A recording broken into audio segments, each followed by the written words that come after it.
yo, yo, Opus, we're live. Hey, how's it going? Vapor Central and yo, Pot TV, what's happening? I'm Opus, and Tracy is away taking some well-deserved time off and filling in. Co-host Amy Anonymous. Welcome to the show, Amy. Thank you for having me. Yeah, no, welcome. Glad to have you here. Where's Tracy, though? You just showed me a mini Tracy. We have miniature Tracy with us today. Let's check her.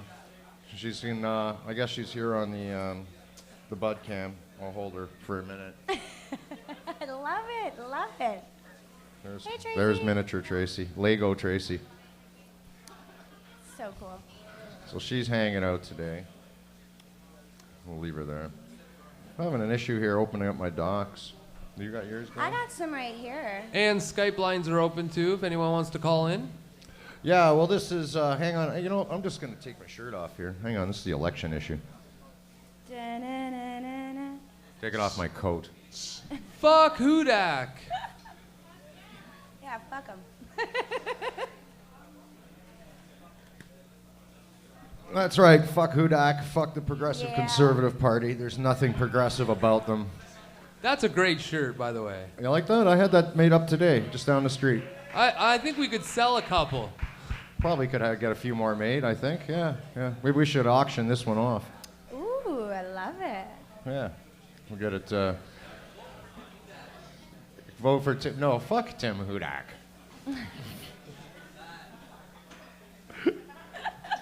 We should get a whole bunch of people to show up at the polls wearing these shirts.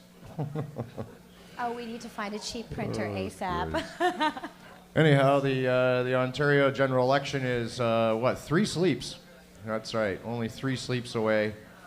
And I hope that everybody in this room who's a registered voter is planning to go down there and show interest and, flip a coin and vote for somebody. No, actually, that's not what it's about. You know, I was reading that it's a close tie between the Conservatives and the Liberal government. Mm-hmm. And so really, if you really want to do something, if you want to call yourself an activist of any kind, simplest thing to do, it's only 3 days from now. Go on to Google, look up your riding, find out what the vote was like last election.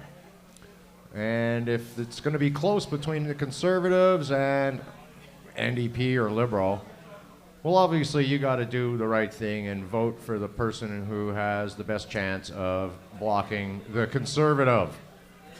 So that's called strategic voting, and it's the simplest, easiest thing you can do. You can actually do that the night before Election Day. You know, do that Wednesday night before you go to bed. So you wake up in the morning, you go, oh yeah, I know who I need to vote for if it's going to be close. And that's the way we send a message. Because the way the system is actually set up, if we all just go down and, oh yeah, I'm voting for Tim Hudak, or I'm voting for this. No, you're not. You're voting for a party. And you're voting for the person in your riding. And if there's a representative there and you're not happy with them, the simplest way to get rid of them is vote for the party who has the best chance to get rid of them, not for the one that you like or would like to see the best. That's what real voting and being, involved is all about. All voting is great. Don't get us wrong. Vote. If you can vote and you are of age to vote, you should be voting. Well, yeah. Yeah, definitely. I mean, this is your given right as a citizen. Take advantage of it and start taking control of your country, right? Or adding to what you want your country to be. So strategic voting is really the way most people should vote. Unfortunately, it's not usually the way it happens. Half the people don't bother to show up to vote in a federal election, Yeah. That's, the people out there aren't very inspiring at all, so it's hardly, it's hard to see why. Yeah. But, and again, the way the system is designed, it's set up, and I think, to discourage people from actually getting too involved.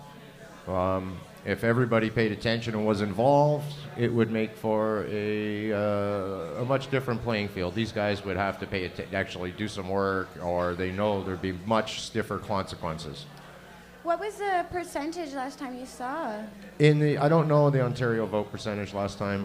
Check this out. I just got a report from Paul McKeever this morning from like CTV that Ipsos Reid said in 2011, 48.5% voting percentage.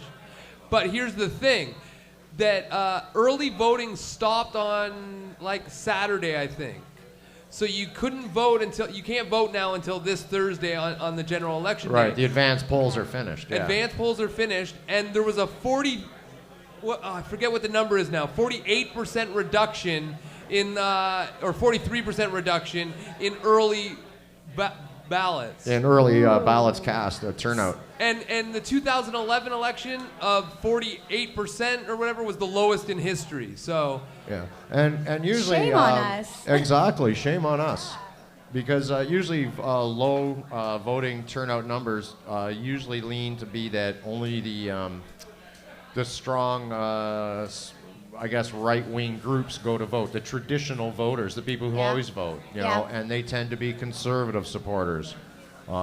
Church groups, the elderly, things like that, you know, and groups of immigrant groups, things like that, you know, and these, like I say again, these people, the conservatives pander to that base, knowing that they're going to show up, and here, you know, the right wing, the Liberals and NDP, I mean, they're hoping just to get people out of bed to go to the polls, and what kills me is, well, it doesn't quite kill me, but there are people that are dying in the streets in like Egypt and other countries for the right to go and vote, and we just piss it up against the wall.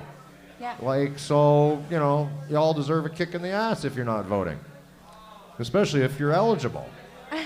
If you're not eligible and you tried, extra points. We love you.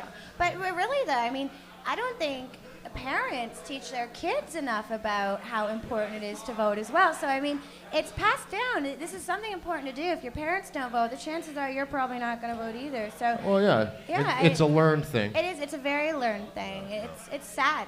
I mean, 48%, that's so low. And again, it's designed that way that, you know, to create disinterest, to make it dull, boring, complicated. You know, it's not engaging. Mm-hmm. And basically, you know, most of what people see about politics is all controlled by lamestream media. That's another big problem. You know, I mean, you can, oh, look, it's the news. And you turn it on, and the person there, it tell you a story, and as soon as you switch the channel, there's another person on a different channel saying the exact same line of horseshit. Mm-hmm. That's not news. That's just repeating something someone told you. It's kind of like school teachings, right? They just drill it into your head. It's not investigative reporting, that's for sure. Mm-hmm. Hey, I gotta say so. Fucking thing's still not open. Anybody here wearing a Free Marc shirt? Put up your hand. Free Marc, anybody? Anyone? Anyone at all? For the special bonus secret prize? We have someone back there wearing a Free Marc Emery shirt? Oh, she wants one. She wants one. That doesn't work. That's not what we're giving away. No.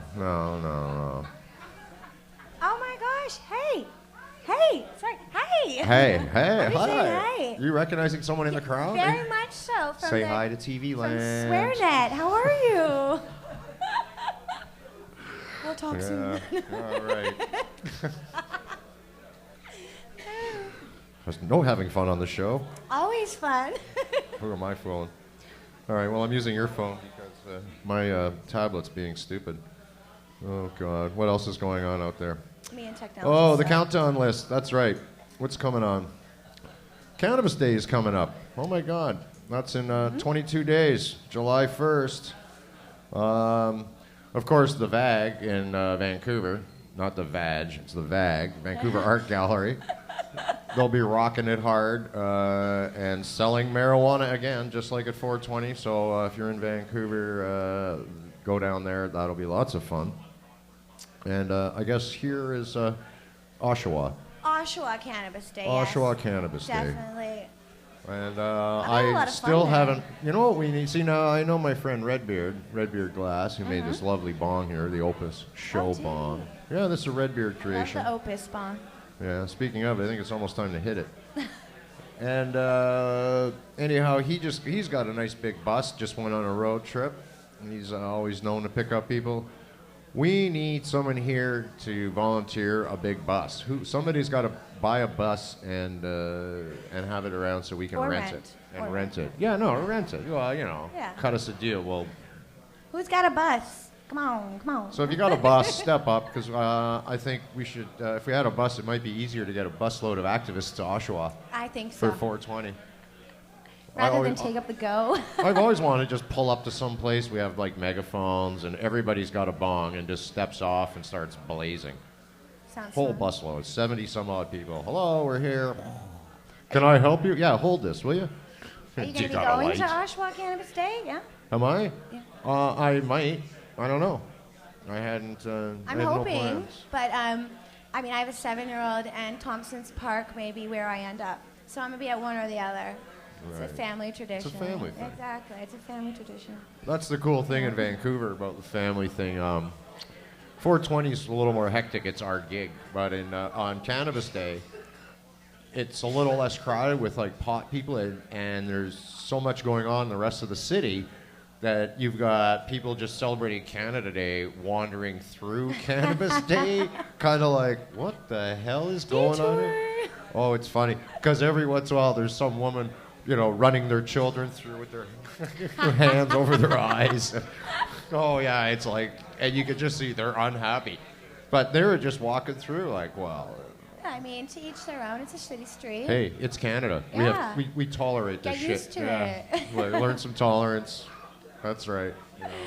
We put up with your shit. You can put up with ours. I'll be honest with you. As a parent, I don't allow my kid around any kind of smoking, and it's not stigma in cannabis. It's any smoke. Period. You said smoking, not cannabis. Like, I will eat a cookie around my son. That includes like campfire smoke and shit. It's two completely different things.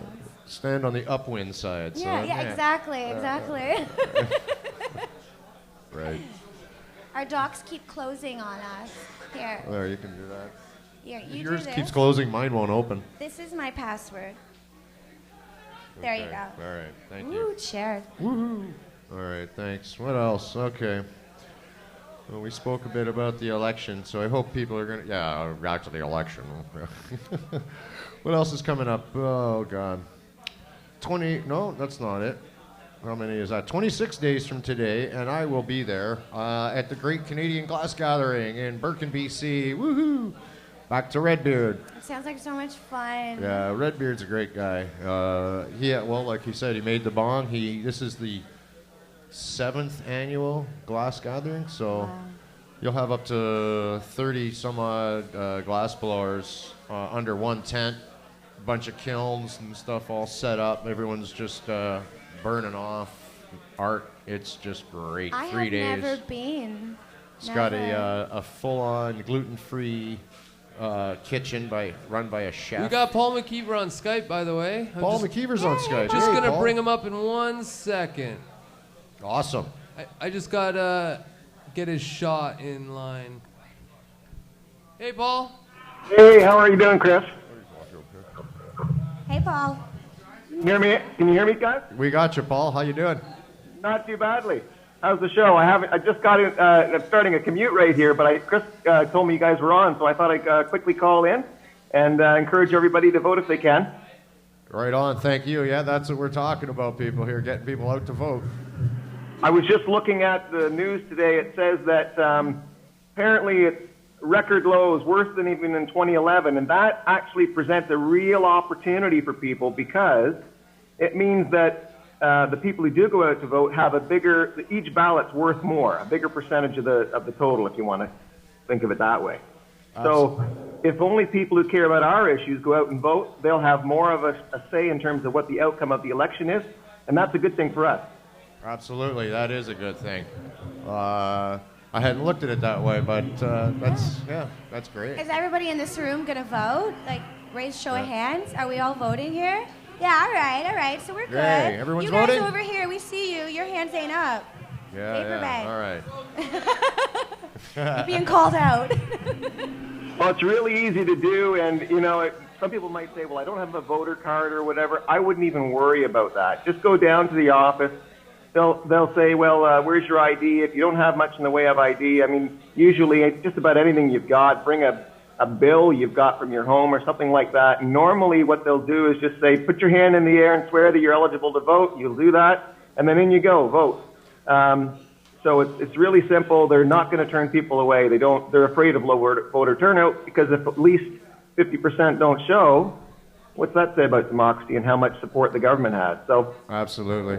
right. And Freedom Party's been the one voice. We've got people in Toronto that are running because they know where our hearts are, or they know where our minds are when it comes to the prohibition issue, of course, with this particular audience, but freedom in general, freedom of the individual just to do what they want with their lives without having to worry that someone's taking their life or their liberty or their property away from them, which is what all the other three in the legislature are doing right now to us. So it's really important to get out there, take a few seconds and do it. It's probably the most selfish thing you can do is vote, because it's probably the most powerful thing you can do to poke those other three in the eyes and maybe set things right, get one or two of our candidates in and start the ball rolling so we finally have some freedom voices in the legislature. Absolutely, I agree. I know I was going to run for the Freedom Party. I haven't been here long enough. And I'll be one of those people voting with my identification and a bill, because all my ID's still from BC. I couldn't hear what you said there, Mick, but I think you were saying something to the effect that you were going to be running if you could, at least in the near future. And if that's what you said, I'm glad to hear it. And I know about that. And is that what you were saying? Yeah, no, I was saying I couldn't run. I wasn't eligible this time due to residency requirement.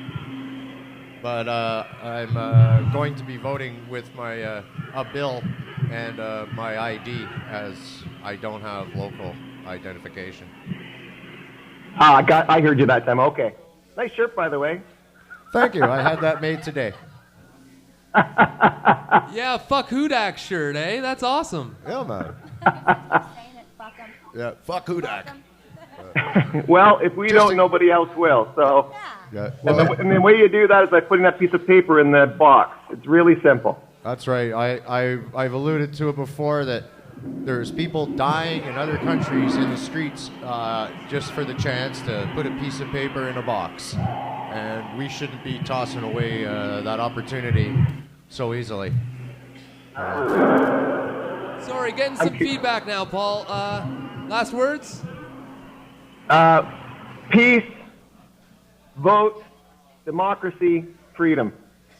You got to get out there and do it, guys. It won't take a second. Thanks for calling in. We love you. Thanks, Paul. Looking forward to seeing you again. Bye now. All right, that was awesome. So that was Paul McKeever, leader of the Freedom Party of Ontario. And that was great that he called in. That was great. I'm quite pleased to see him Skyping in.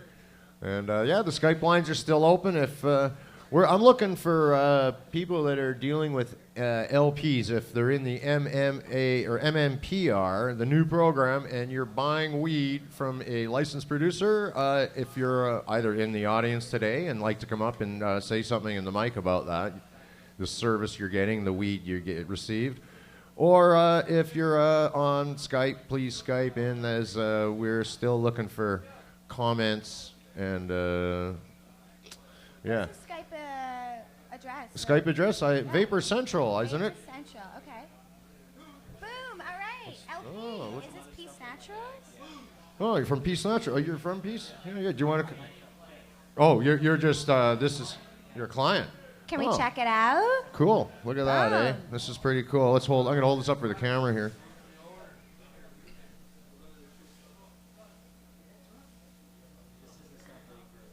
I was just curious. The container, it's like looks like a fancy face cream. That says Fancy. 15 grams of wild berry. Let's check this out. We'll put this on the bud cam. Did you find this wild? Where'd he go? Come back to us. I can smell it. It smells all right. So basically, we're looking at a bunch of small, dense, little popcorn nugs. Yeah. There's an answer. Okay, 7. somebody from the audience asked, what would you rate that on a scale of 1 to 10?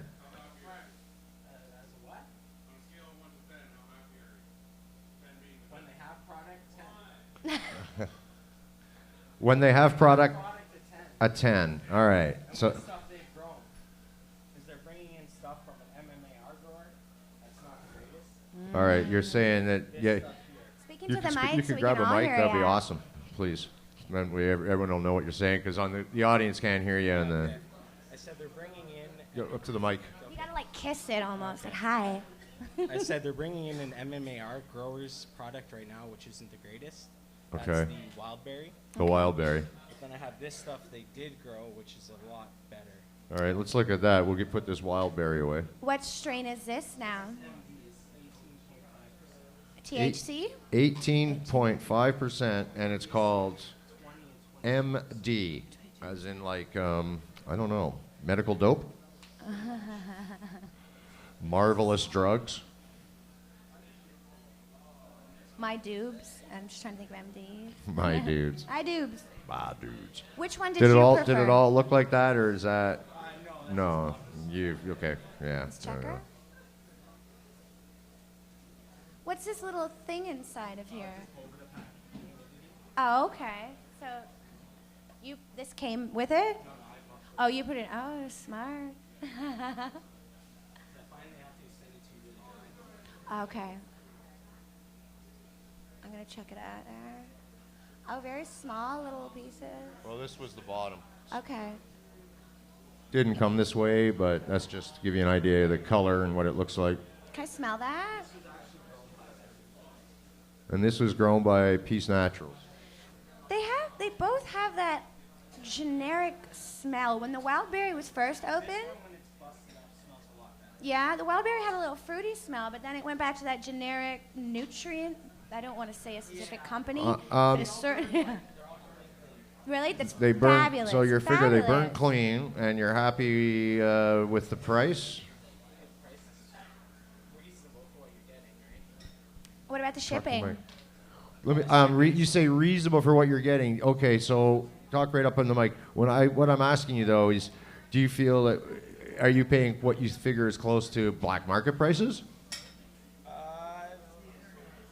Yes and no. Like, Speak right into that mic. I feel buying their product, the stuff they grow, isn't fair. For at $6, I get it for the first 30 for $3. But Okay. You can't really You hear. gotta like get up in there like this. Hello. There you go. yeah, I find it fair. Prices to be fair. Okay. And stuff they grew, like the wildberry, I could think the stuff should be cheaper, but like physical Peace Natural grown weed is quality weed. It's quality weed. So you figure it's fair value for your dollar, is what you're saying. Yeah, if I can blast it and get 6 grams of oil, so I consider that pretty good. Okay. How much? Blast how much? Blast an ounce. Oh, no, okay, yeah, okay. Yes. It's a good percentage. So blast an ounce. Yeah, that's a pretty good return. Okay. I Okay. can go spend 200 and get 5. The part about that I like is somebody say, I'm going to blast LP's weed. Just hearing that makes me smile.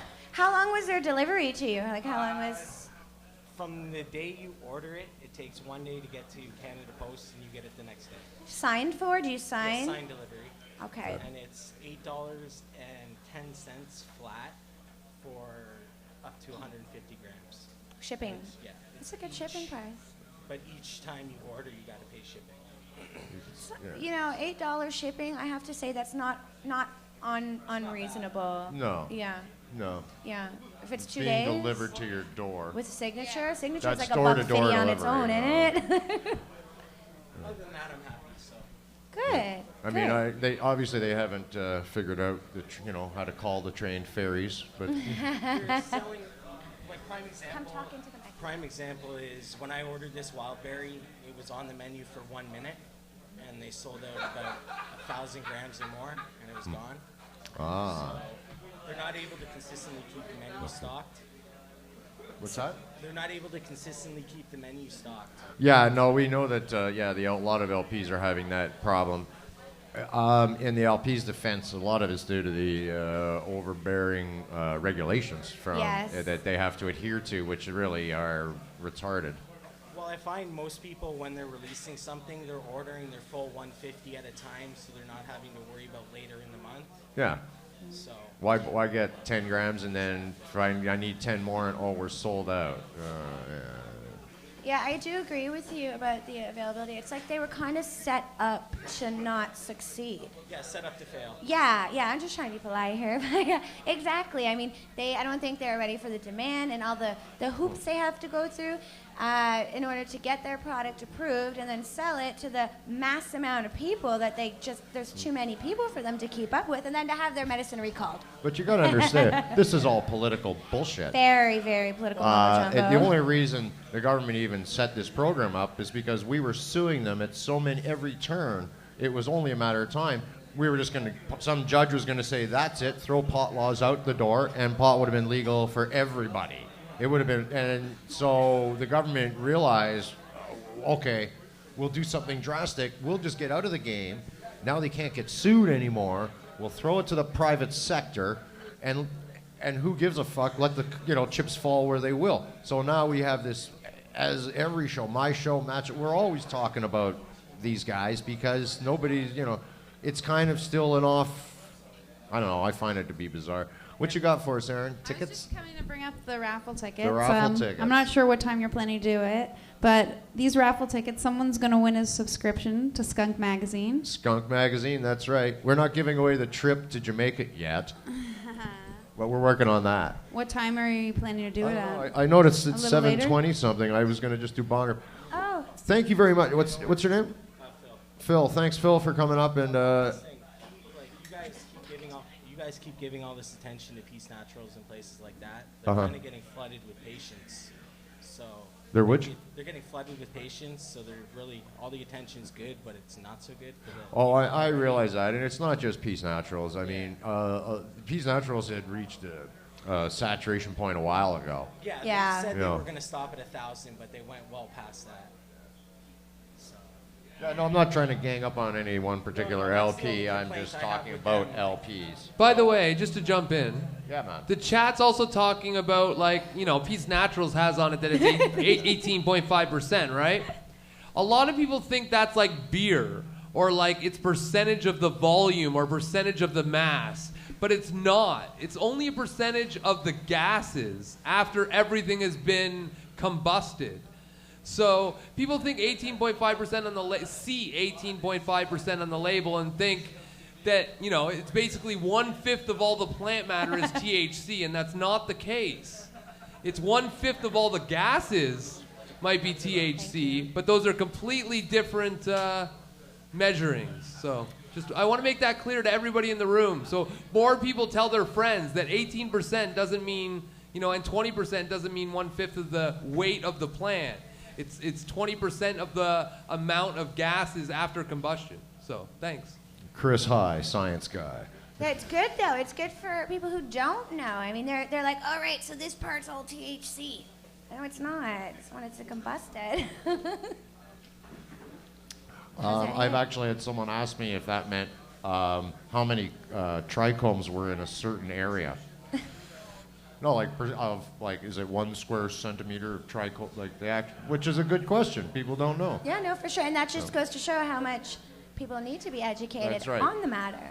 Yeah, exactly. Right? Yeah, exactly. There's no stupid questions. No. Well, there are a few. Okay, well, maybe in your guys, but I don't think so. I mean, if you need to know. You could ask me if I'm hitting a bong right now. All right. Well, that's just a given. How's the new place, Amy? It is beautiful, thank you for asking. Any updates? How's it coming along? It is coming along fabulous. The contractors are going to finish today. Can do. The contractors are finishing up today.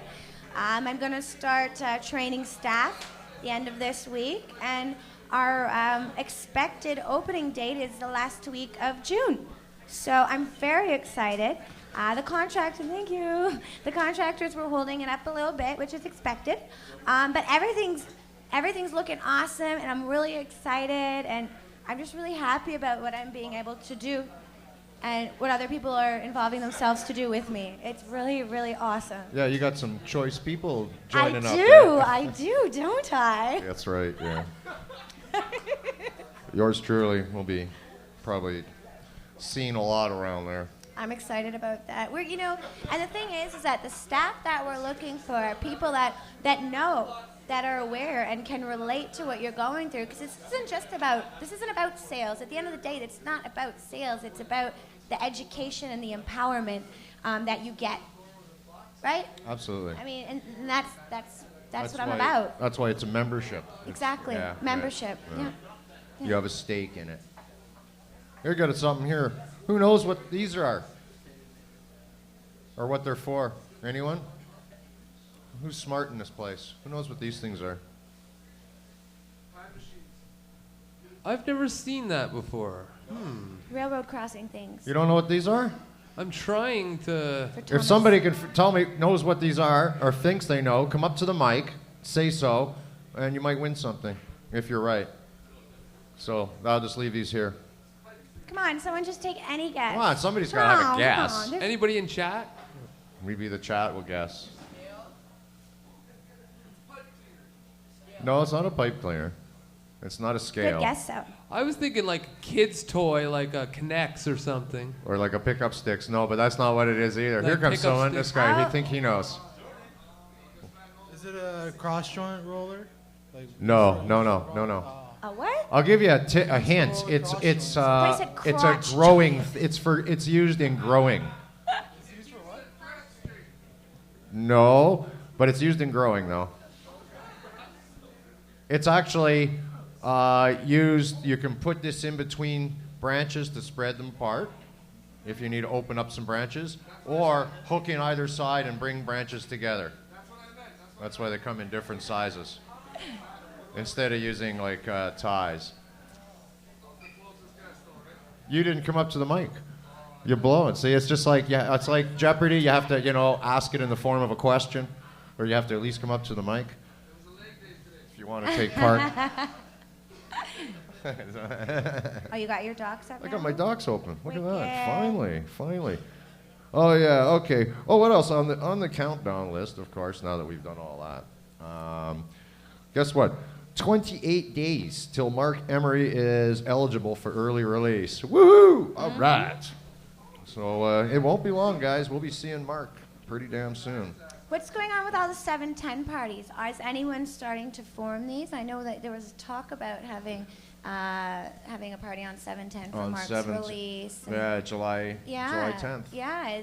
You heard anything about this? No, No? nothing's. I haven't heard anything yet. We gotta But get if some I do, doers on that. we'll get it up on the calendar. Oh look, I see a joint's coming up this way. This is the wild berry. That's the shit. The shit I just showed Shit. you. I like that. This is the shit I just showed you.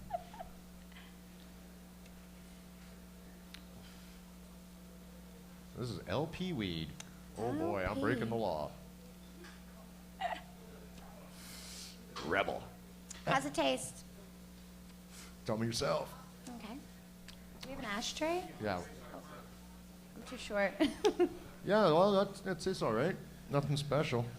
It's got a nice little sort of after fruit taste, I think. Tastes like burnt wood on inhale. I do taste the fruit taste afterwards, but on the inhale, it kind of tastes like burning firewood. Did you taste that? Yeah, on the very beginning, There you go. Yeah, it's got that. Thank you. It's all right. Thanks very much. Appreciate that. Here we go. Oh, this is good. I wanted to tell you a little of this one. This is, as some of you know, I moved here from a little place on Vancouver Island called Port Alberni. And we've got there's a number of First Nations bands that have reserves all the way around the town, I think 4 of them. One of them is a Huspikath, and they're extremely instrumental. First of all, I don't even think they have a treaty, so they're uppity. And but they've been really instrumental in stirring up a lot of shit in the community and on the island, and good stuff that's benefited the people. They've blocked a lot of government initiatives. So you may have heard a while back, Canada has a FIPA agreement with China that's been labeled as sort of secretive and bad, and we can't get out of it, and it's like 33 years long. Sort of would force us to put through pipelines and things like that. We wouldn't have a choice, and if we stop them through, like, if there was, land disputes, they would be able to actually sue us in international court. So it's a really shitty deal that the Conservatives have been trying to ram through quietly. So there was Lead Now is an online organization. They take up petitions and things like that. And on behalf of the Huspacath First Nations, they raised $110,000 online for legal fees. Wow. So starting tomorrow in the Federal Court of Appeal at 701 West Georgia in Vancouver Street at 9:30 till noon 30. If you want to go down there and support those guys, if you're in Vancouver, please do. This should be good. They're taking the feds to court, yeehaw, over the FIPA-China free trade deal. So that's a big thing, though. You know, like this small Vancouver Island First Nations band is like basically standing up and representing the entire country. Good for them. We should be applauding exactly. them. Oh yeah. Oh, sorry, feedback. It's okay. It's okay. But yeah, that's fabulous. That is. It is. Yeah. Well, this community, Fort Alberni's a really. I mean, it's so funny. I think it was labeled the second or the worst place to live in Canada, like many years in a row. But it actually has one of the most amazing communities to live in, with like community spirit, like what the people have done in that community. It blows me away. Is it like a village, like kind of like?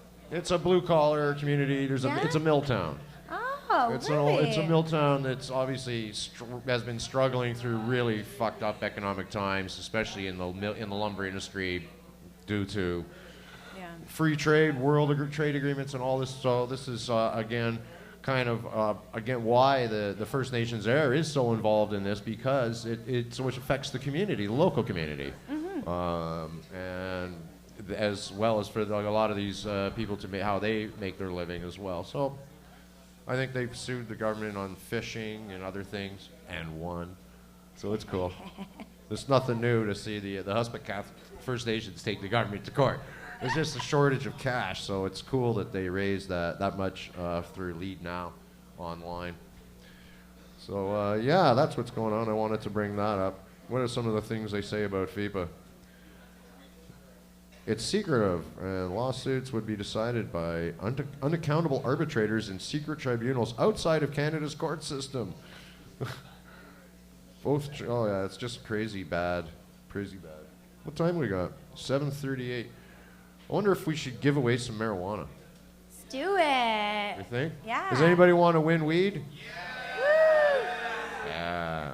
Yeah. All right. Does everybody have a ticket?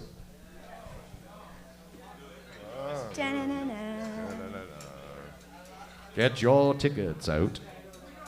Is this for cannabis here, this ticket? Yeah, we're going to play How Much Does This Bud Weigh right here in the lounge. Somebody is going to win marijuana. That's right. But of course, you could always give it away. Share with your friends. You want to pull a ticket, Amy? Sure. Wait. Okay.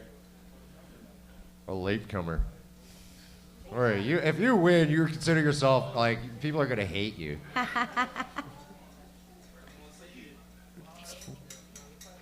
All right. Okay, so, do you want to announce it? I'll announce it, yeah, sure. All right, the last three numbers on your ticket, come on up and play if they are 641. 641. All right. We have a contestant. All right. That's one. We'll get one more. Okay. All right. Who is going to be next? Actually, hang on. Leave that in there. Okay. Let me see. Didn't touch it yet. All right. You pull the next ticket. Yeah. Pull your competition. 645. No, 646. It is 646. Oh, we got the same crew coming up? Looks like. Oh, now the competition just got fierce. No. Last number, 646.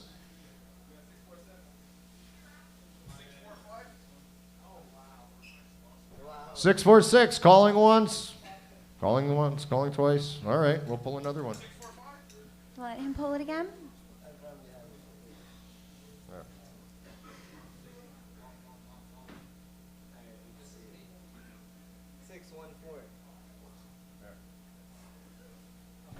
Last three numbers, 614. Somebody's got to have 614. Want to come up and win marijuana? Oh, I think somebody back there is getting up. 614. Somebody woke up. Hey, man, it's Yay. me. Yeah, it's me. I think it's me. All right. 614, Right on. All right, speaking to the mic, guys. What's your name? Ray. Ray. And Ricky. All right, guys. You got to tell me, how much do you think this bud weighs? You don't get to touch it. You just get to look. So we're going to like see how your eyeball skills are. Whether or not we want to sell you marijuana.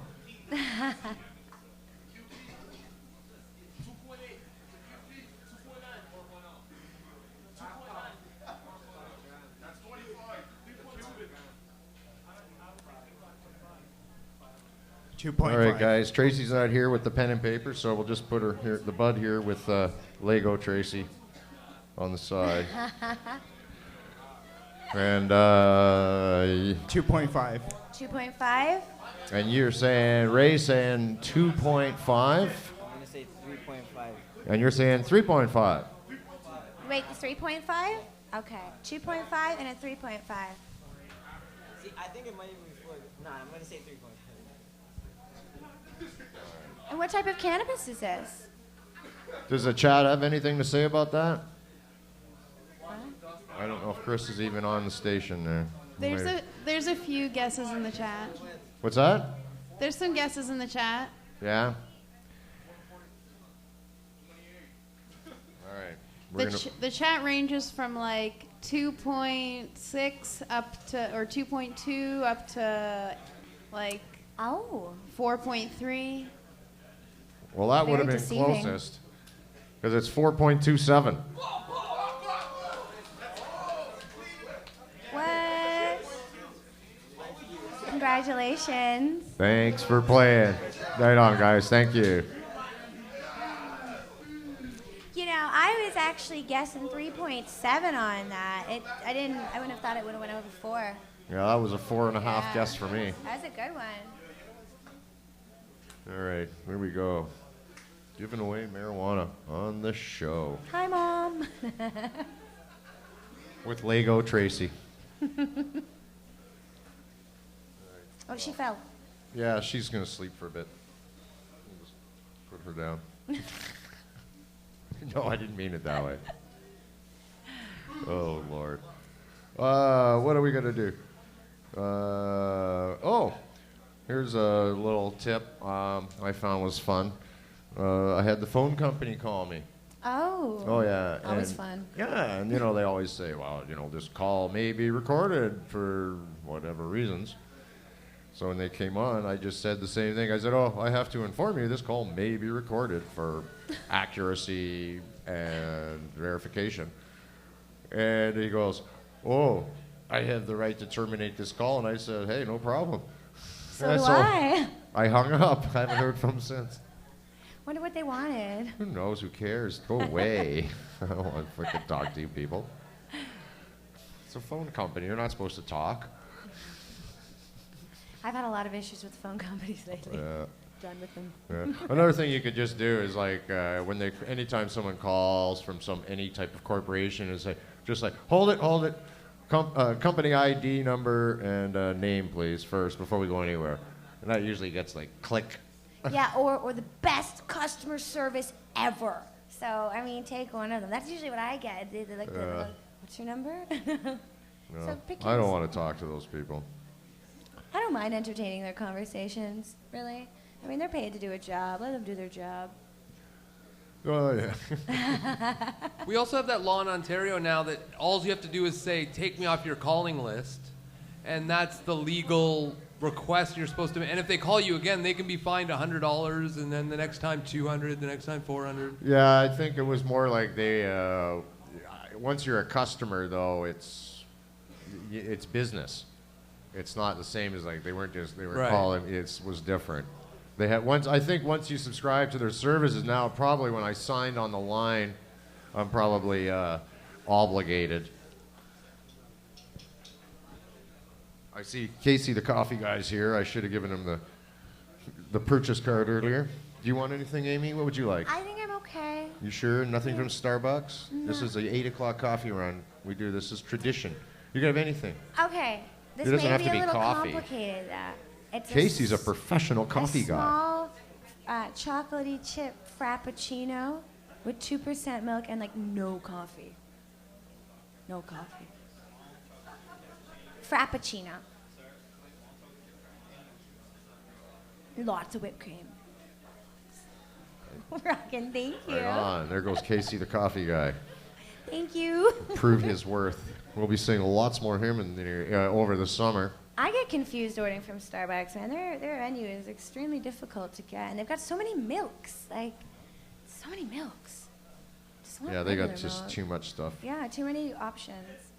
I think the people that like the corporate heads are very OCD. Yeah. I can't imagine a board meeting and like having to get the coffee order.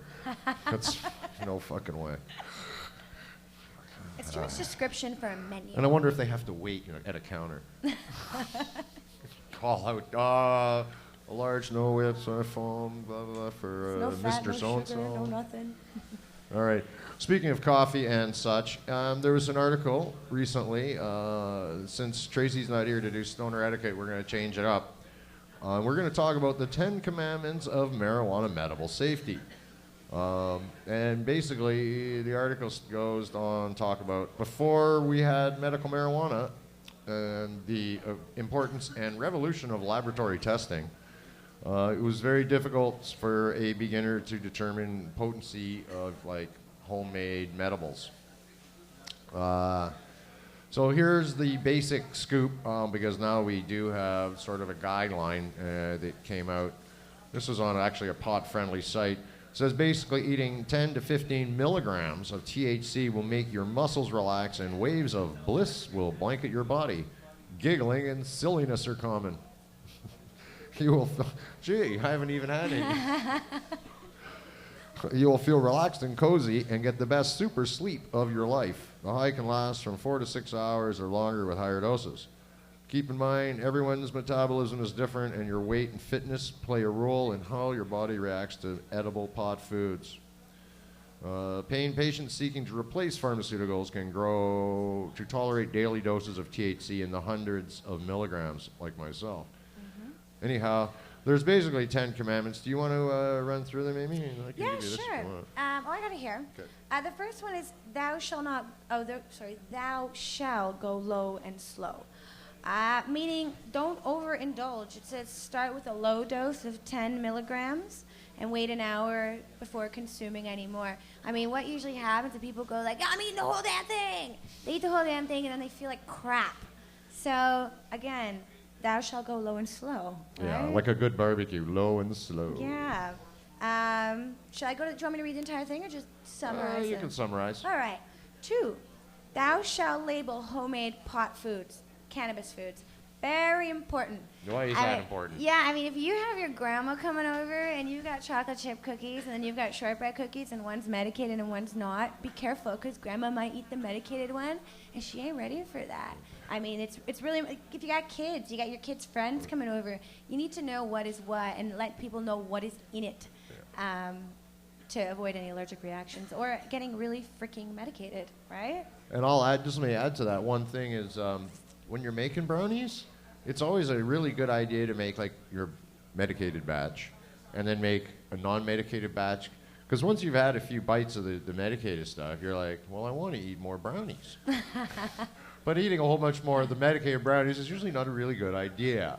So it's good to have another plate of brownies that you can go, oh yeah, well, blah, stuff my face on those, you know. It's very true. I mean, usually you get the munchies and you need to eat more, and then you end up eating more of those brownies that are medicated, and That's not a that's good, your no, night. that just doesn't end up well. No. Number 3, I beg to differ with. It says, thou shalt not mix with alcohol. Now, combining edibles with alcohol should only be attempted for those who have mastered both substances. This is what it says. And I completely agree with you. If you don't know much about cannabis and alcohol and cooking or using it in something you're going to ingest, then yeah, be extremely careful. Alcohol is used a lot in tinctures, and people use that in any other kinds of drinks they make. So be very, very careful. If you do choose to mix alcohol and cannabis, know the dosages and know what you're giving people. I made something for some guests to the city, and Bud Cardi, and this was, again, purely recreational. This was not a tincture. This was not medicinal. I'm being straight up honest with you. Unfortunately, they drank a whole shot, though I told them only take a couple sprays because it was extremely toxic. Like, it was extremely potent, not toxic. And they were on the floor green sick as hell, and then having their friend call me, Amy, what happened? I'm like, you're a jackass, and you didn't listen to me. That's usually what happens. So be careful. Yeah. Be careful with that. Anything to talk about on alcohol and cannabis? You think the same? I'm an alcoholic and who hasn't had a drink in 14 years. So I think unless you're using it, like I say, in a tincture or something like that, I think alcohol just makes you stupid. Yeah, I mean, mixing alcohol and cannabis, I can't do. I do have something we're going to talk about alcohol as soon as this is over with, because we're just going to stick with the medible theme here for now. Love it. We'll continue. We're with the yeah. Anyways, okay. Go ahead. Next is thou shalt eat a proper dinner. Edibles are much more intense, when consumed on an empty stomach. So always eat a proper dinner. Yeah, always make sure, eat your greens, have your breakfast, depending on when you're going to eat your cannabis. But make sure that you do have it on a full stomach, or be prepared for the effects you may feel eating cannabis on an empty stomach. Number 5, thou shalt not drive or operate heavy machinery. As with any medicine or whatever you would like to call cannabis, medicate responsibly, exactly. I wouldn't take 2 perks and drive. That would just be stupid. I don't take perks, period. But if I did, I wouldn't. It's medicating responsibly. So you know your limit. Yeah. And if you don't.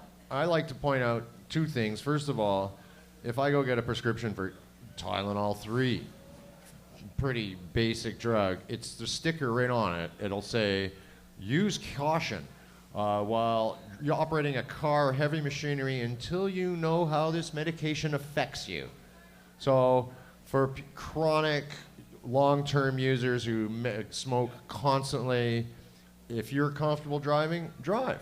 But because the nice thing about if you're just on weed, if you don't feel comfortable driving, you won't. You usually say, no, man, I don't want to go nowhere. I don't feel, that's it. You won't feel up to it. Yeah. So, and like I say, if you've been doing it for a long time, usually you know whether or not if you're comfortable operating a motor vehicle under the effects of whatever you're doing. Except alcohol, I find, because that affects your judgment. Yes, whereas marijuana does not do that. Makes you a little more paranoid of, oh my God, could I drive? I don't know. Should I? Maybe I won't. Think about it for a while, and then by the time you're done, you'll be come down and like, oh my God, 2 hours have gone by. Let's go. We're late. That looks so awesome. Thank you. I think that looks delicious. Thank you very much. Thank you, Casey, the coffee guy. Thank you. Let's go to the next one. Thou shalt keep away from children. Now, store your edibles in a locking cabinet or box, preferably a fridge or freezer. At an appropriate age, educate your minors about the effects of edibles and make sure they understand these substances are for adult use only. Again, I see what they're saying, but I know a lot of children who eat cannabis. So if your child is not sick and in need of cannabis, then keep it away. They don't really need to know when they are at an age where they can understand, educate them. I think at age 4 is an age kids can understand. So if your kid's about 4 and use cannabis, start educating them. But again, keep it away from children. You want to keep them safe. As with any medicine, if the child was using it, you wouldn't have it accessible for them at all times. So keep it away, but it's not saying it's completely dangerous. For some children, it is life-saving medicine. For others, it's extremely dangerous. This is another one you spoke about, number 7. We've got thou shalt have unmedicated snacks on hand. I think we. Yeah, we kind of covered you that, know that. right? Yeah, we've gone over that.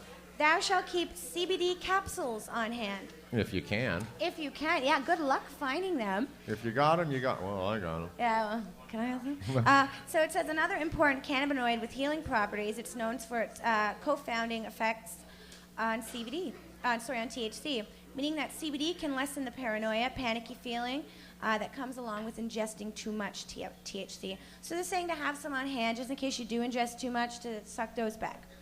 Number 9, thou shalt remain calm. Thou shalt remain relaxed is nice. Thou shalt be mellow. Thou shalt. If you happen to overindulge on cannabis-laden treats, remember that you can recover. You're going to recover just fine. Sit in a safe place. Get a nice place. Get a drink. Eat something, and most likely you're going to fall asleep and wake up feeling just like you need I to smoke a say joint. having eating a nice fresh orange, some fruit, usually helps right there. You get the electrolytes going, and if you got good fresh fruit, I mean, who doesn't like that when you're high? It's like, oh yeah, you'll get into the fruit, trust me. The last You'll forget about being fucked up. You'll be like, man, this fruit's really fucked. I like salt and vinegar chips. I'm like, just give me the chips. Distraction, redirect. Now we've got the last one, and this is a really, really important rule. This is. Thou shall never prank. Now.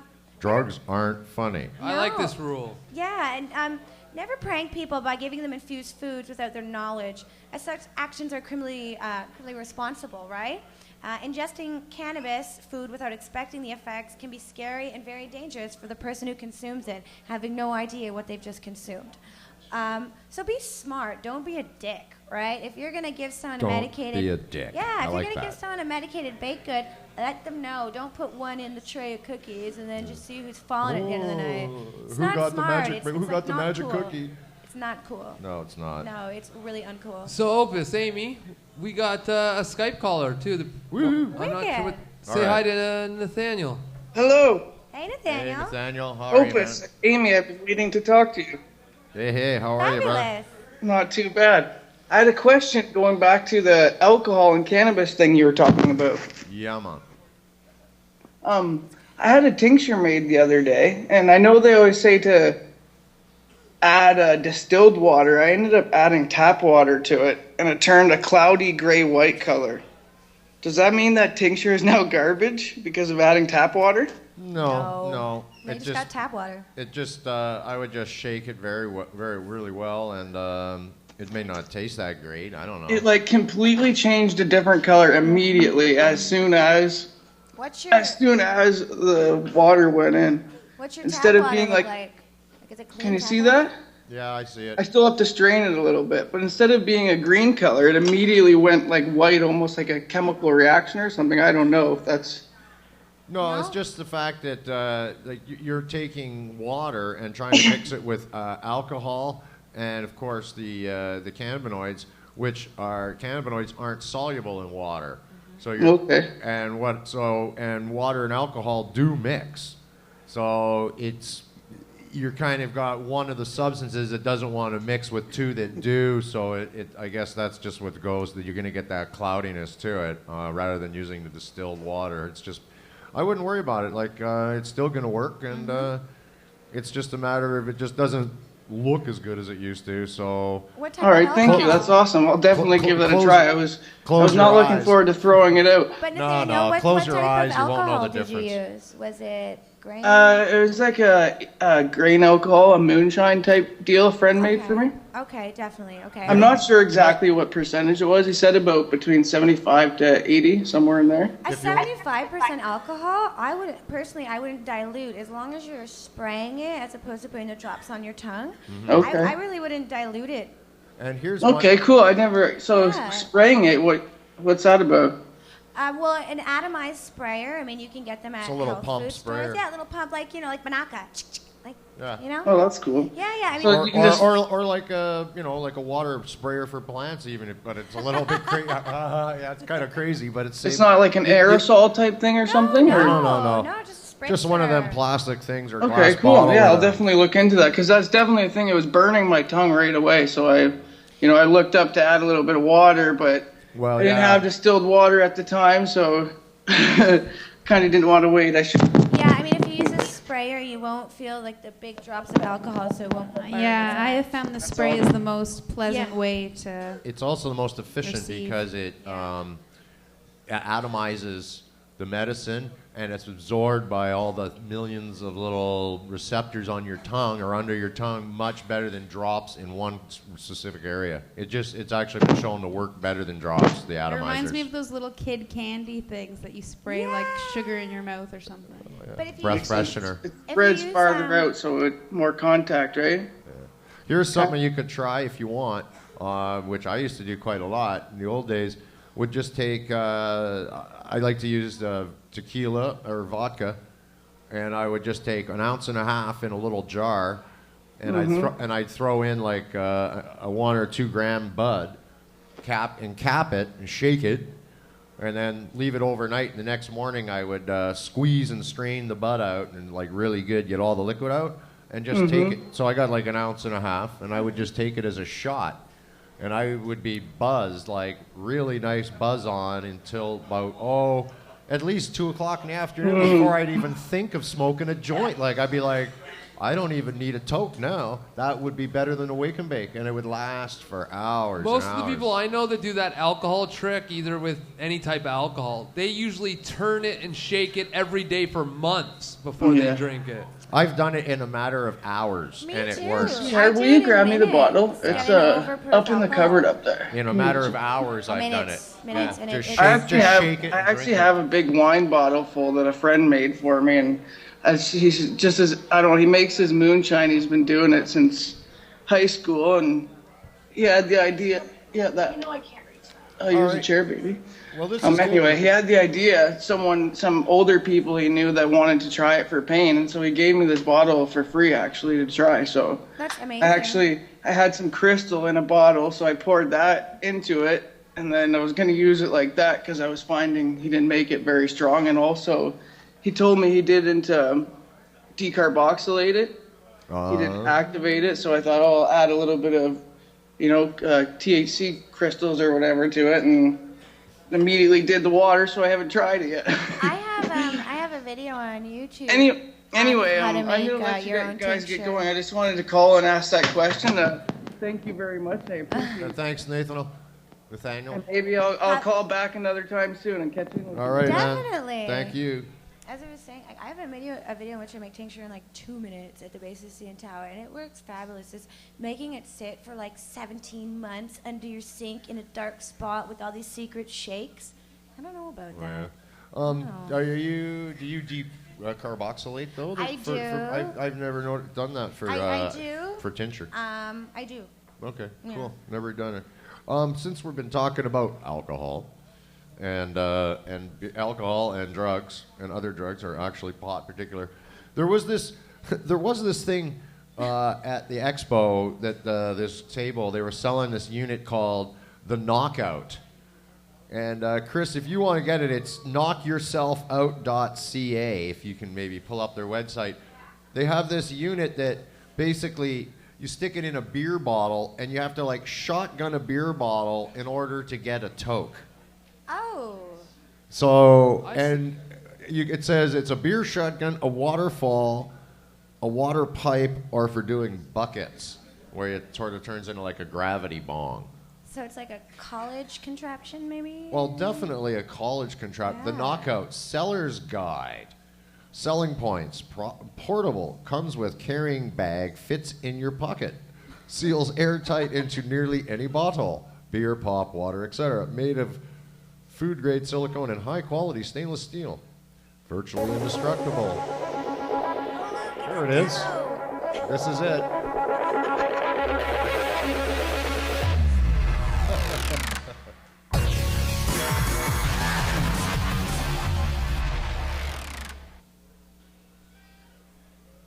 Whoa. I know. We got some visuals up now for the next category, which is greatest story. All right. No way, Snoop Dogg's using it? I don't know if that's Snoop Dogg's using it or Man, not, this shit's but crazy. Let's watch the clip of the knockout in action. Buddies have been working on it for a while. We're going to show you how it works right now.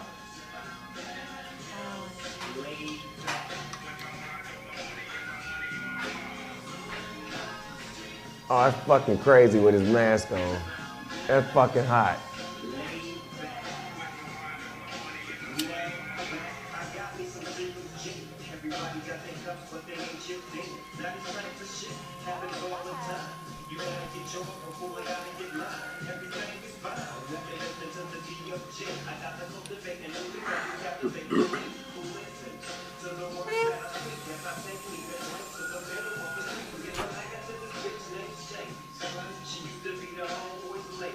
You bad That boy. was fucking awesome.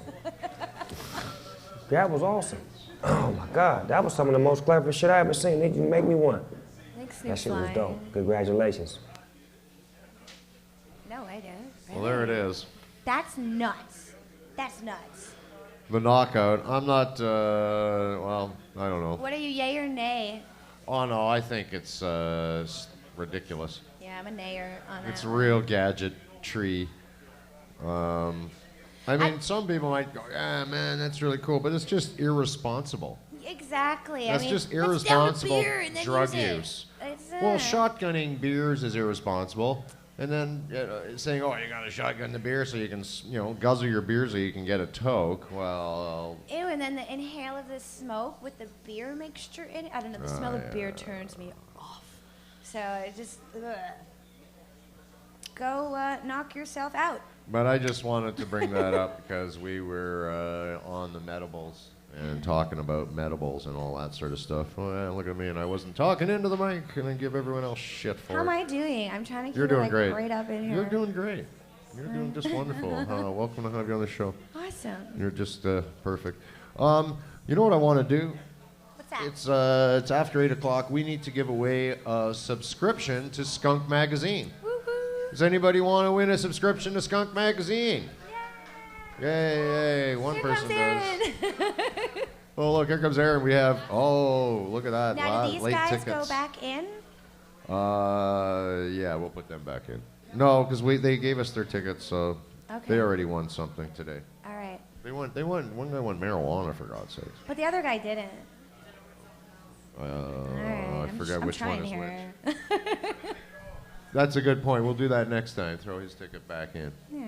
Next show.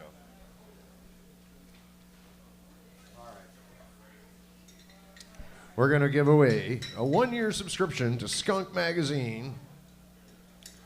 Proud sponsor. Also, they have got to mention their resort in Negril, Jamaica, Pure Garden Resort in Negril. If you're thinking of going down there, I highly recommend it. Go down.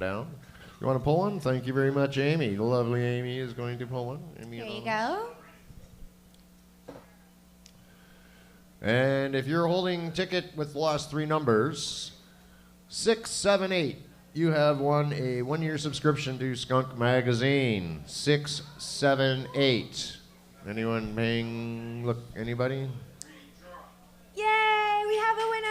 All right, we have a winner. And we'll confirm in a second. Winner. Magazine dinner. Hey, You can go up to the mic. what's your name? Shainika. Do you come here often? Yeah. Awesome. Are you trying to pick her up? I know. Did it sound like Do that? you come here often? I'm not. Am I making you uncomfortable now? Is my face red? And congratulations, you've actually won a 1-year subscription to Skunk Magazine. Awesome. Yeah. Aaron or Chris will get your information, and I'll take it from there and send it off to the appropriate, Congratulations. and make sure it goes to the appropriate people, and that you get. There you go, hooray! What happened though? My friend just Hold the told mic. me. Oh, sorry. My friend just told me last time we were here, there was a show, and my ticket number was called, but apparently I was sitting on my ticket. And I didn't know, and my friend noticed, but we found out after, and they called us, but no one came up. Oh. I guess it was meant Yeah, I to called a be. lot of Fake tickets. it. I This called is a lot fake. of You tickets. deserve a lot of this. numbers. It was yours. Your name's on Right. it. Well, that should be a lesson to everybody, you know. Congratulations. Keep an eye on them tickets. They could be worth something. You never know. You never know what I give. I like to give shit away. You never know what I'm giving away. It's too bad nobody's got a free Mark shirt on. Yeah, what's up with that? This is the second time. I know nobody. Well, that's just it. Nobody figured it out. We didn't announce that. Okay, where are we at on the drive here? What's going on? You want to do the Bud Buddy? Want to do Bud Buddy online? Sure. Ooh. Sure. Let's do Bud Buddy. Give away more marijuana online. So if you're in the room here, if you want to get online and into the chat, you could probably play too. All right. Pull out a bud here. We'll put it beside Lego Tracy. She's holding it down over there. All right. So before we get started, before I click to it, this segment is sponsored by BudBuddy.biz.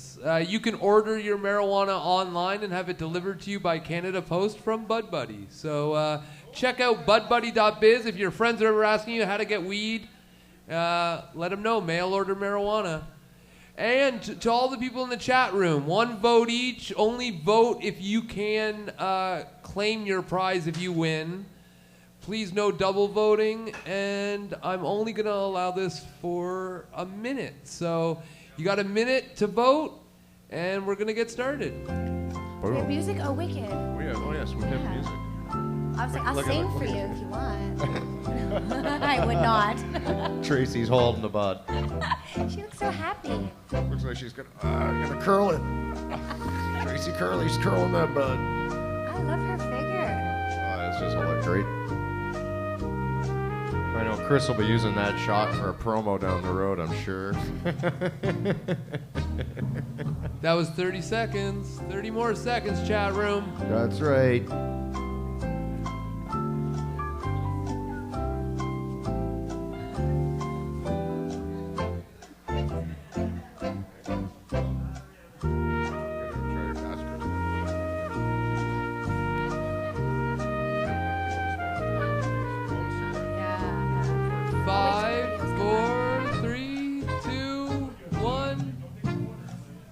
Is the last vote. Boom. And that's the voting. Nobleman and 28 dabs, no dice. All right, I'm going to weigh this one up. You can...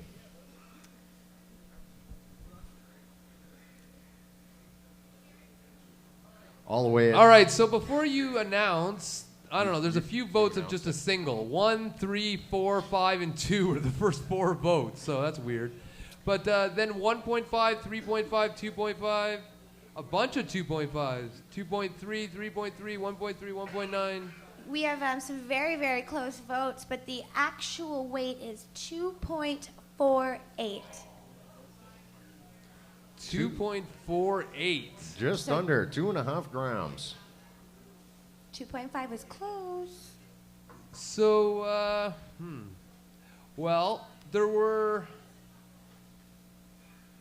2 people guessed 2.5. But they're over, right? So do they still count? No, over You do over under? Yeah, bam. Closest to. Okay. So Chillum and Big Penis Stableman. Or we'll have a way off here. We'll pull out another bud. Oh, way off. This is awesome. That's how we do it. When it's tie, we have a way off. We pull a different bud.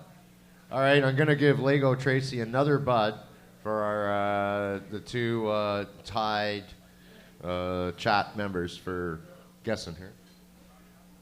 Do we have deep, intense music? Give them 30 seconds, I would suggest. This time it's only 2 people. All right. 30 seconds there, whoever it was in chat. So just those 2. I guess Chillum and what's that other name? Big Hand. You know who you are, though. Yeah. Big Pen something. Big Chillum and Big Pens. So Big Pen says this one is 5, and Chillum says 3.3. So they both voted. All right. Those are way off of each other too. So let's see. This bud's smaller. I know, and it's smaller than the last ones. Those are weird votes. 3.3 and 5. Go ahead, Amy. Let them know. All right. The final weight is 1.9. 1.9 grams. So Chillum wins. Congratulations. Chillum wins. Congratulations, Chillum. Yo, you're the proud winner of marijuana from our sponsor, BudBuddy.biz. Check them out, and you will be soon. Chris will take care of your details and we'll get that out to you. That was a good little round. Thanks, chat. Decent. I guess they learned last week after you just shut it down and we gave it away in-house. So Chillum obviously has to qualify, so send me your info, vaporcentral@gmail. All right, good stuff. Who's not here today? I'll just mention quickly, next week's coming on. We have members of the High Five coming over. The High Five is the High Five Bakery at highfivebakery.ca. And some of the Canna babes, I guess. No. I don't know. I think those are two separate groups. Separate groups, okay. I'm not sure who these girls. These are the High Five. Yes. I believe Okay. those are two separate groups of women. But they got things, quite a few, quite a list of edibles. Let's see. Oh, yeah. So this says a sample menu for the Expo. Expo sample menu. Grandma's shortbread, chocolate chip caramel, Magic Oreos, Blaze Krispies, Blonde. Maybe I think Blondie. Honey Badger Royal candies. Awesome. Catering, Chocolate special beauty. events, custom orders, gluten-free, vegan options available. That's awesome. So we think we'll be getting representatives from them. Some of those girls hopefully next week will be here. They kind of sort of confirmed. I asked them yesterday, and it was like said today we can't, but busy, but short notice. How about next week? I went, yeah, okay, no problem. Awesome. So we'll see you next week. Yeah, I believe I'm pretty sure they're two. I'm positive they're two separate groups. Yeah. What else is going on? Oh, yeah, this is good. Well, before we do that, hey, Chris, can we watch a video, perhaps? Sure. All right. But of those videos you sent me, they're on my other computer, and I still haven't transferred them over yet. I needed a zip drive. I asked 5 people, and I couldn't find one. And I didn't have one either. All right. Won't worry about that right now. We'll play those next week again. Yeah, we'll move right along. That's not a problem. I was thinking, should I put these on my zip drive and bring them? Nah, Chris said he had them. All right. What else gonna? Oh, I know. This. I think we kind of touched on this last week, but I think it's pretty funny. It was in the news again. What? This was in Vancouver. Well, if you need to go have a smoke. Go take a break. We're good. Okay.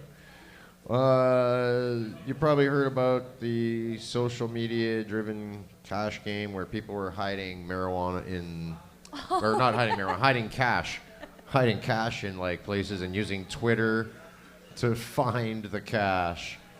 And someone keeps doing that now. They're hiding pot around Vancouver and using social media, Twitter, to give out clues for people to go find the weed.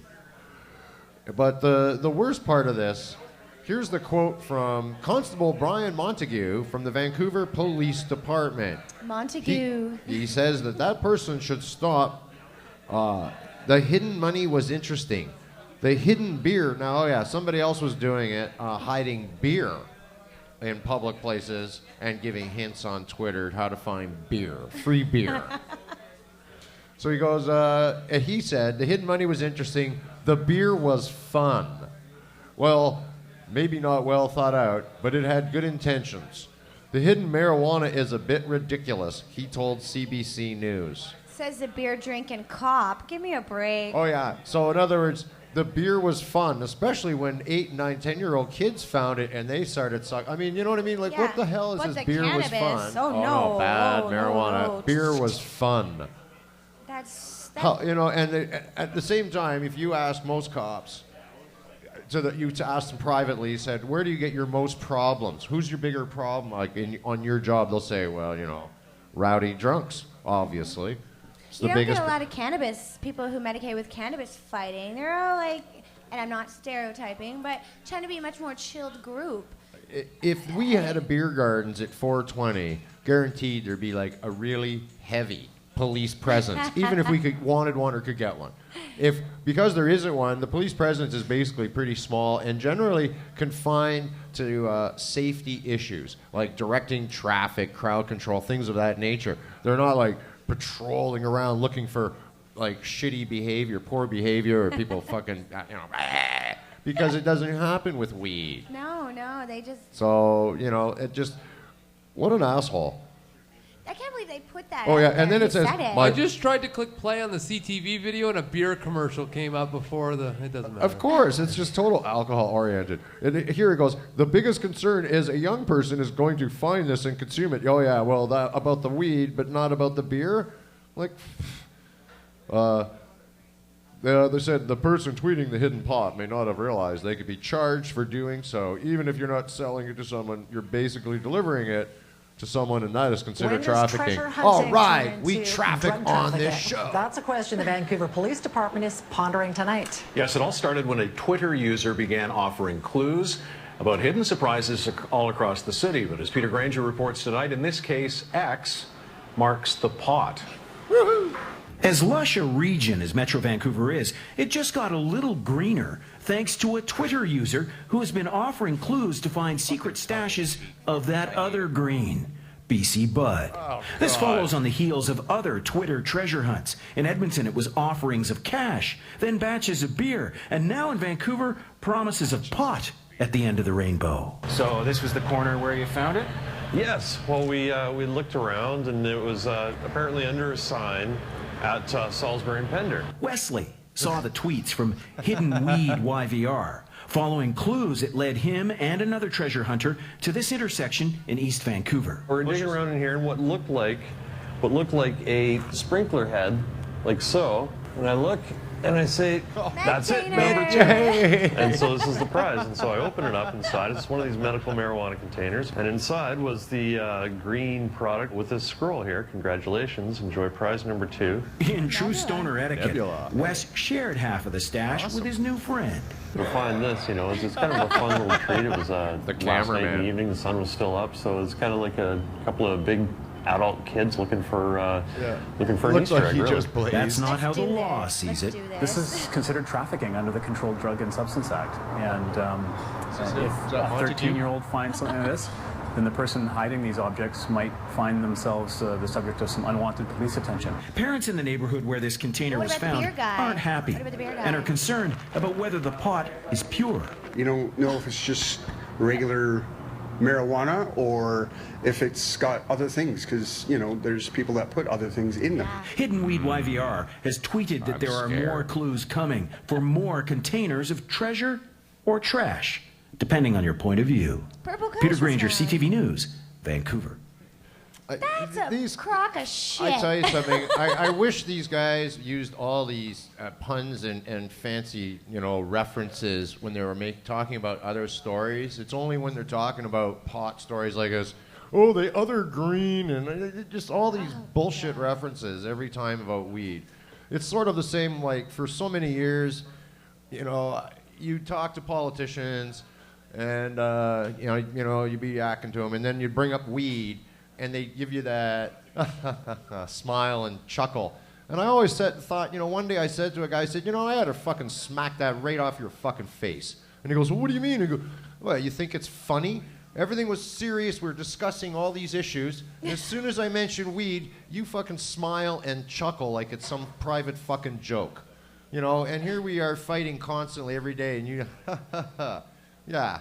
That's bullshit. It's uncomfortable. And it's the same kind. Well, and it's the same kind of reporting. These reporters start off with all these innuendo and fucking puns, and I don't like it. They're like, you could be charged if you were found. But the guy who's putting alcohol out there that underage kids could get, he's not gonna get. No one would. They didn't mention that. No. Like at all. Give me a break. Give me a break.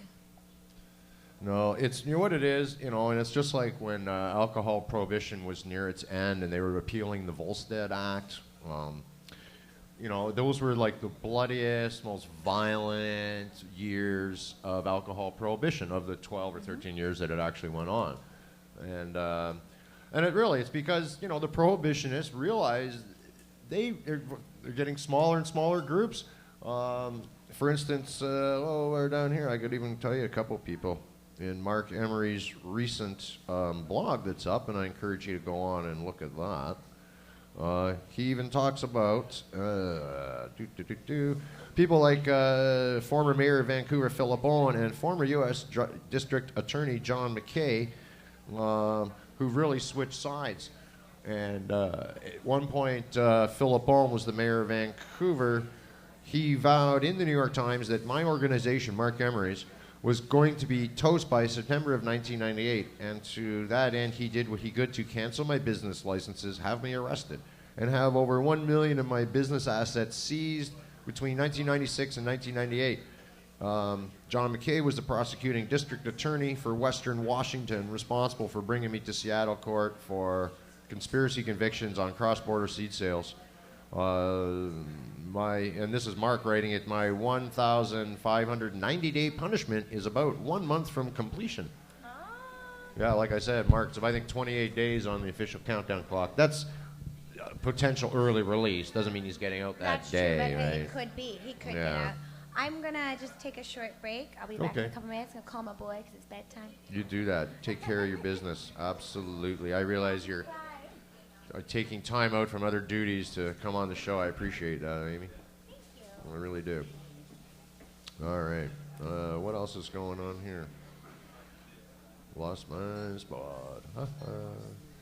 What else is going on? Oh, hi, Aaron. Hi. Coming up to get something you want to talk about?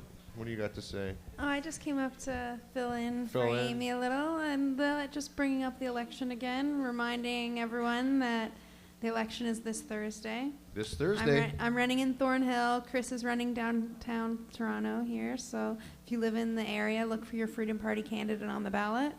Because I haven't looked. I'm honestly, I'll say for sure yet.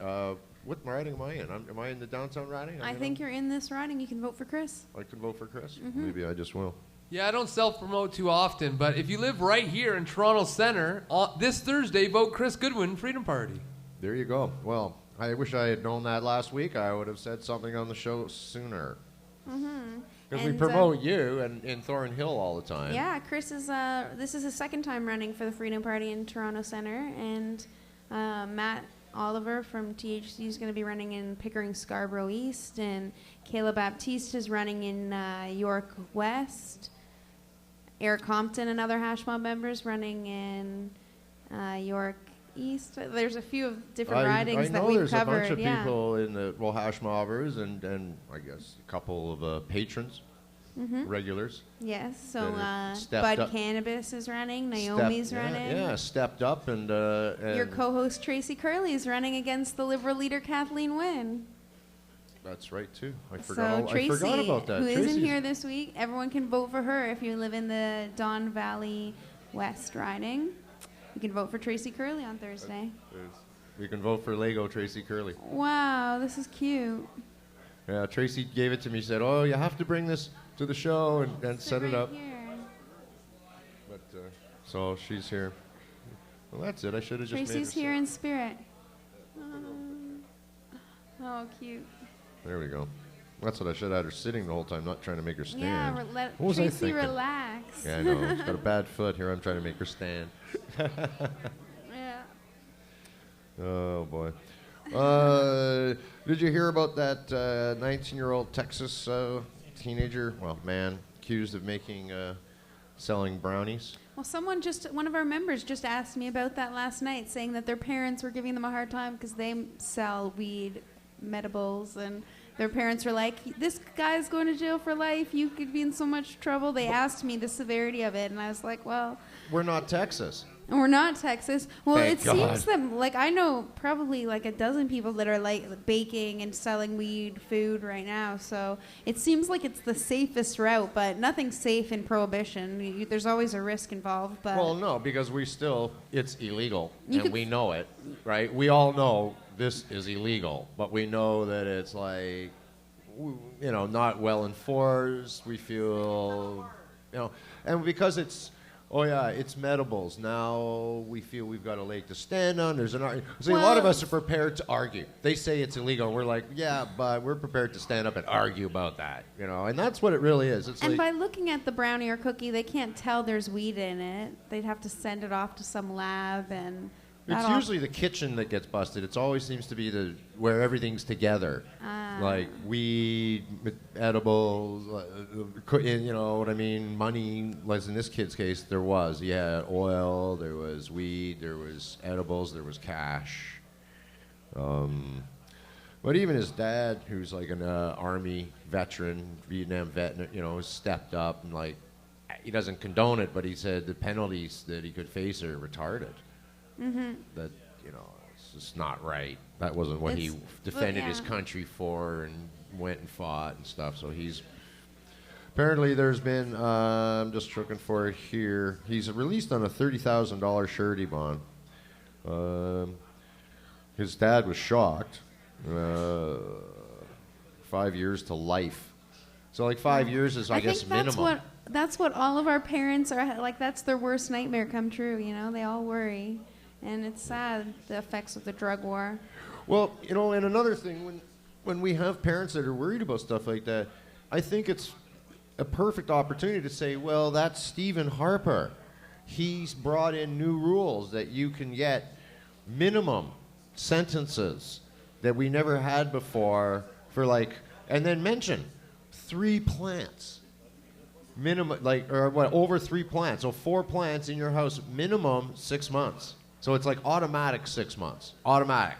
And I don't know too much about Ontario, but in BC, you could lose your home. You could forfeit your home. So scary. just tell parents, tell people that these things, because most people look and they go, what? They're actually shocked to learn that these things exist. They just think this can't be Canada. That doesn't sound this what? Like they don't. People are just not up to speed, and so we have to talk about it as much as possible. Sorry about that's that. for sure. No, don't worry. No. Yeah, I think that most people are more obedient, and we need to be more civilly disobedient and break these bad laws in order to change them, like we do here. Thanks everyone for coming out and supporting us. Yeah, and please get out and vote this Thursday. That's right. We got 2 people right here running for a seat in the the legislature here. Yeah, a member of provincial parliament. MPP. Okay, there you go. They're running for MPP positions. Yep. MPPs. I loved what you were doing with the signs. I heard with the signs. You don't take shit, lady. Yeah, I love it. It's different in BC, right? The provincial. Do you think it would help if if I went up and stood on a corner in your riding with this shirt? I don't know. Stand at the the incumbent is hang out at the PC, subway. so she gets the Gila Marto, who I'm running against. She's already holding the position as the Conservative. She's the incumbent. Yeah. Yeah. And by how many votes last time, do you know? She got thousands. Over the closest rival, who was what? She probably, I think Gila Liberal got about... or NDP? Who's the closest? Liberal came in second, and she was thousands away. Right. Yeah, I understand. And then NDP was a far third. I recently in BC lived in a federal riding that was 13 years held by a Conservative, and it was always 6,000-7,000 votes separating by the closest NDP, and that was it. Quite often, the Liberal didn't even run in our riding. Really? Actually, yeah. In 2004, they did, and actually that was the one federal election that I ran in. So that was a good one. The very first all-candidates meeting, the Liberal didn't show up. So I, at the table, got to put my 2 small pot plants in front of their little sign and refer to them as plants the entire... We need to find that footage. I don't have no idea. That's so buried. I have no idea. It'd be tough. I think we should congratulate you. I don't think people do this enough. And since there's a lot of people watching, I just want to tell you something. You are the true meaning of activist.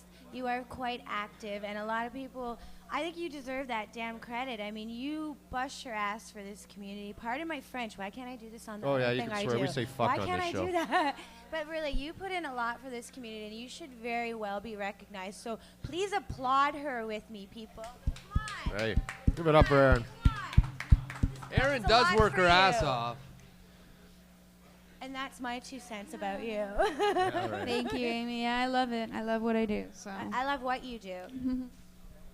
All right. My eyes get leaky. Here's another reason to absolutely despise and not support large corporations. I'm sure many of you are familiar and heard of a company called Bayer. They make aspirin and other pharmaceuticals.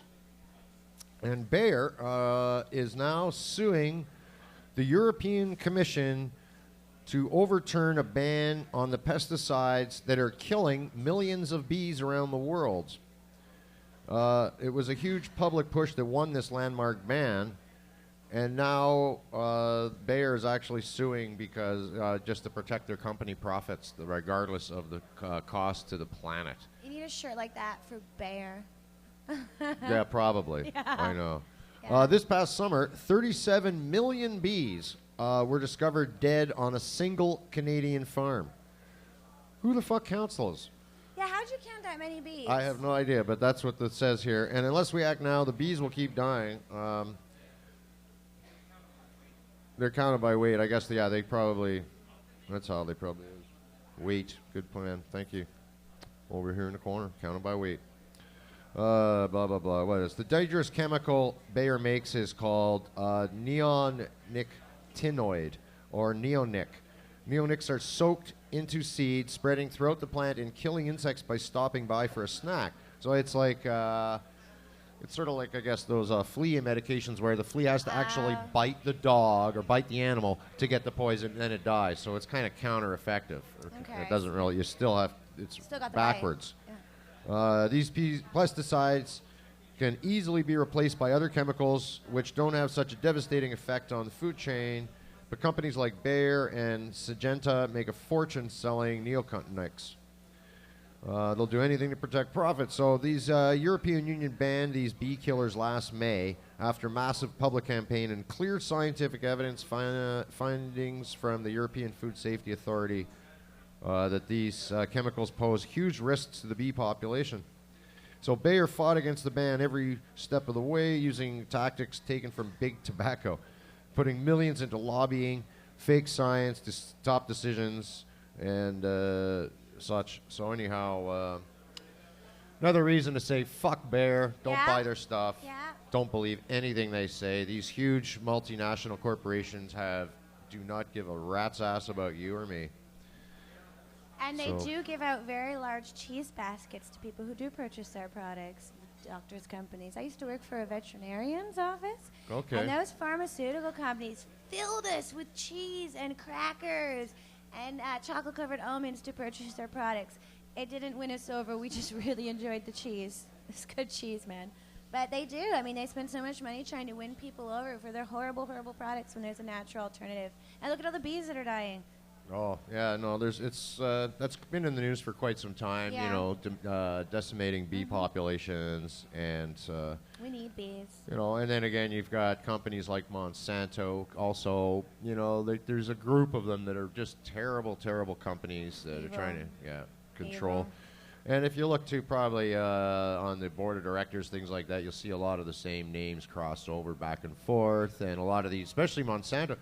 Just about everybody who works at Monsanto has held a government position in a White House, usually appointed position. Really? Oh yeah, there's a huge know list. that. Oh, there's a massive list. Yeah, their whole list of directors all has an affiliation to some kind of elected U.S. department at some point. Yeah. Go figure, eh? Oh yeah, sure enough. I mean, I think, where did I read to? Somewhere Germany or I don't know. I think some European country, Hungary maybe. They just burnt like millions of acres of corn to get rid of a Monsanto seed. They've banned it. Really? Well, that's what I'm saying. This is what this is about. European nations, they've all banned Monsanto products and these pesticides, right? No GMOs, no pesticides. So these companies are launching these massive lawsuits against countries, the European Union. Good luck with that. So it's not just Bayer and their poison. It's like Monsanto and their shit too, right? It's all connected, and it's all about making money. And they try to, where they try to sell it as, oh yeah, we're making the food chain better. Like fuck, you're making it better. Playing God. Yeah, we're gonna make people better. Let's get a third arm growing out of the side of our neck. I need one right here, rolling joints. We can grab more food. I stuff food in my face. Keeps my other hands free to roll joints. All right. We're going to talk about the... Are Oh yeah, you want to talk about that? Let's talk about the All car right. Well, we thing. got Let's talk about the 10. car. We got 10 minutes left. So we wouldn't be the Opus Live if we didn't bitch about something. Oh look, there's Cal Post. Hi, Cal. Hey, you dirtbag. We love Cal so much. All right, go ahead. It wouldn't be the same if we weren't bitching about something. Amy's got a bitch about a corporation. Go ahead, Amy. Last 10-minute warning, too. Okay. All right, 10 minutes. Make Hero it quick. Burger, you suck. You got 5 minutes. Okay. Less. Is this okay? Is this like unedited? Yeah, no, go okay, ahead. Hero Burger, I come to your establishment. I get 2 burgers. One of them is a veggie burger. I pay $30 for 2 burgers, fries, and 2 drinks. And then I get the damn burger, and the meat burger I get has no meat on it, has no bacon and all the extras it's supposed to have on it, and the thing's freaking cold. So we go back, this person I'm with is not eating, he's not eating a cold burger, especially a $15 freaking burger with no bacon on it. And he says, okay, you know what, my family's already eaten, I want my money back. And then the guy's getting rude with him. So Roland takes out his cell phone and goes, look, Amy, I pulled a you. And he started filming him because I'm kind of known for doing that when someone pisses you off. And the guy said he's going to call security. So we sat there and we waited and we waited and we waited. And no security came. But really all I have to say is, Hero Burger, you suck. Your veggie burger was not good. Your pickles are not up to par. And $30 for 2 burgers? Ew. All right. Like, they weren't good. They weren't good. And I got a bitch. Enterprise Rent-A-Car, you fucking suck. And I'll tell you why. I'm used to renting a lot of cars. And I had the displeasure of renting from Enterprise last time around. First thing happens is I go out there and they give me a car with no gas. And I'm like, excuse me, shouldn't it be full? And they go, no, we don't do that. You just bring it back like this. And I went, so in other words, the first thing I got to do is go find a fucking gas station. Thanks. Wasn't too pleased. Yeah. An hour or 2 after I'm driving around, they phone me. I have to pull over. What? Yeah. What do you want? Oh, just want to know how our customer service was, blah, blah, blah. I said, fuck, you're just annoying me. Fuck off. So I got rid of them. The next day, I get a call from them, like, again, same thing. I'm like, why are you calling me? And I hang up on them. I return the car. So I asked them, what's with all the phone calls? Oh, it's our policy to phone our customers every day during a rental.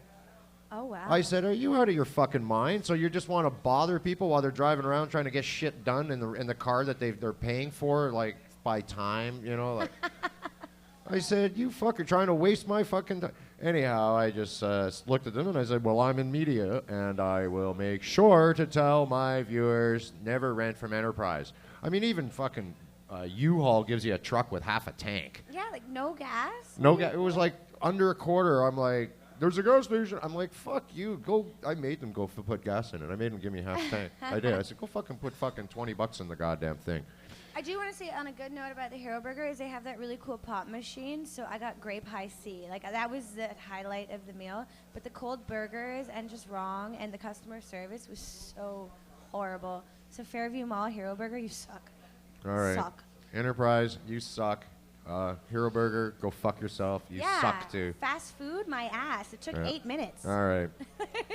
So that's pretty much our show for today. I want to thank you. Thank you for having me. Thanks for coming. Thanks for coming. You're coming next week. I will be here next week. Amy will be here again next week. You're a great co-host, Amy.